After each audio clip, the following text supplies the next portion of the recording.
welcome back to Do It Like a Dancer. I know I haven't updated in forever and a day. It's been a busy life in the year that I haven't updated, but I'm trying to get back into it now, and I will be posting some more class exercises, as well as warm-ups, as well as exercises for your core, for your back, for your legs, etc.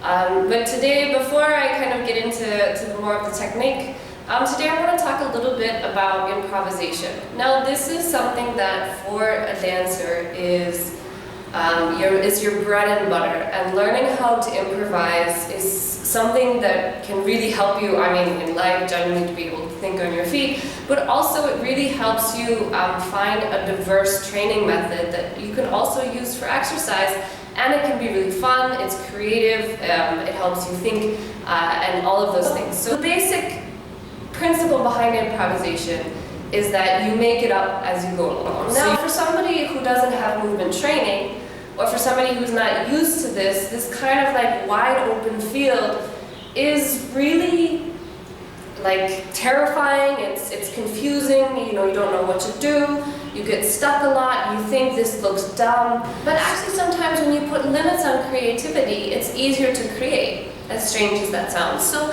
what I work a lot with is improvisation scores. And these are a set of rules that you give yourself that you have to follow in the improvisation. Now, I always, in my beginning classes, I always start with I always work with improvisation. And the first improvisation I do is very, very simple. It is, you can walk, you can stop, and you can run. That's it. And I always tell my students that everything you do, you just do with intention. That's all. Like, you don't have to know what you're doing, but it's like, if I'm gonna start walking here, and then I stop and think, oh, what should I do now, right? You can see it in my face, right? But if I'm just saying, like, I'm walking here, I'm gonna stop, I'm gonna turn, I'm gonna walk here. So it's just this process of continually making decisions, and then you start to add things to it. So you can walk, you can run, you can sit, you can turn, and those are the basic building blocks. Later, when you start getting accustomed to it, you can start to work with all kinds of different things, with like initiation, like what part of the body is initiating the movement. You can work with shapes such as, squares and circles and lines and this kind of thing. The list is endless. So in later videos, I'll take you through some of these improvisations and some improvisation scores. But I just wanted to kind of lay the groundwork for this, which is the walk, run, and stop. And then when you are feeling a little comfortable with that, then you can add sit, turn, and if you're feeling ambitious, jump.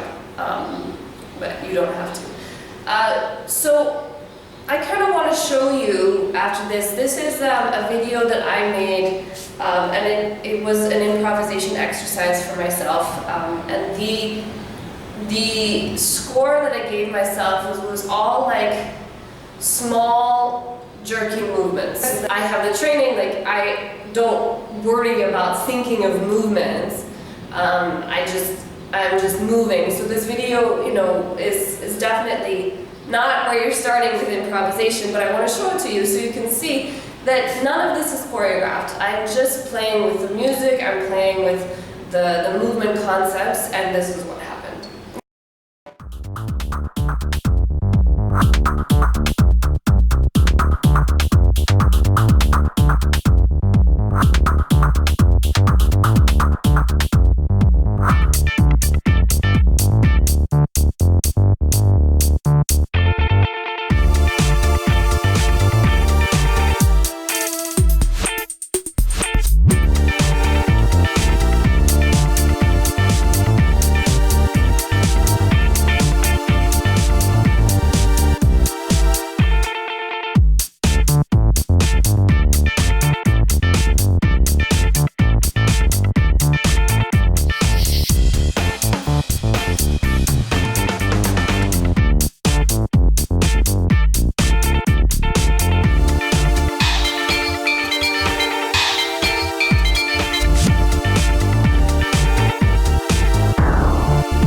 know, the only way improvisation works, you don't worry about what it looks like, right? The minute you get in your head and you think, oh, what does this look like? What is this?